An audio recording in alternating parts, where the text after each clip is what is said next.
All right, let's dive into a story where one of the most common, most trusted medications on the planet suddenly found itself right in the middle of a political firestorm.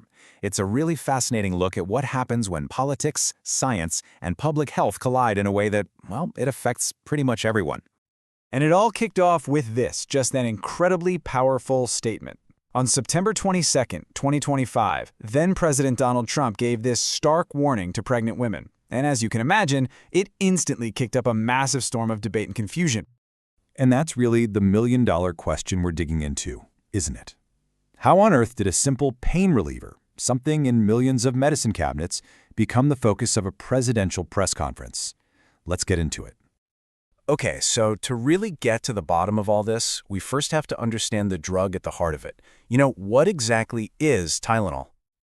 The key ingredient we're talking about here is acetaminophen. Its job is actually pretty simple. It's an analgesic, which is just a fancy word for a pain reliever, and an antipyretic, which means it reduces fever. It's also, and this is important, one of the most widely used medications in the entire world. So its official uses are exactly what you'd think. Headaches, fevers, general aches and pains. No surprises there, right?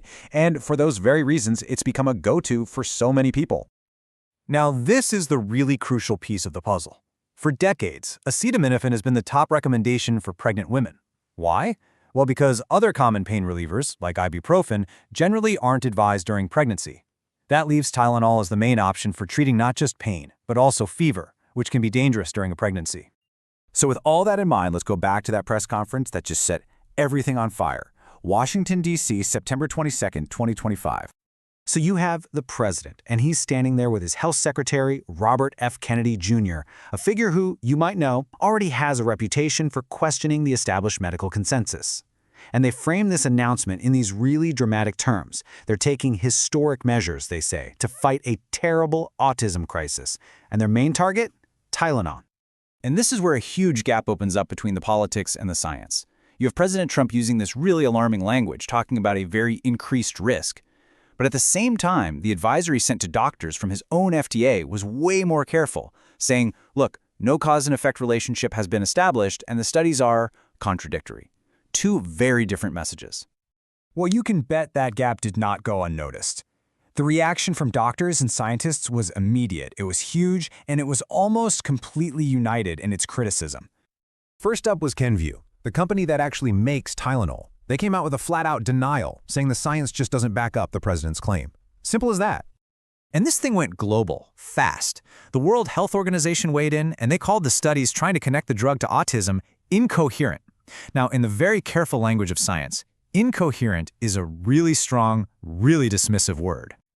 But maybe the most urgent pushback came from the doctors who are actually on the front lines.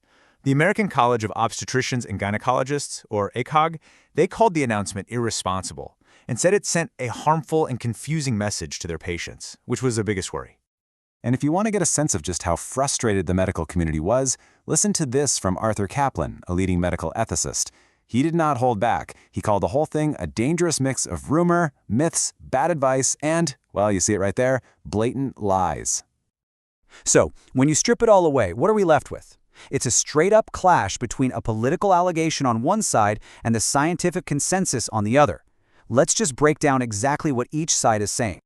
So on one side, you have the administration's allegation. There's a direct cause and effect link, the risk is very increased, and so pregnant women should avoid Tylenol completely.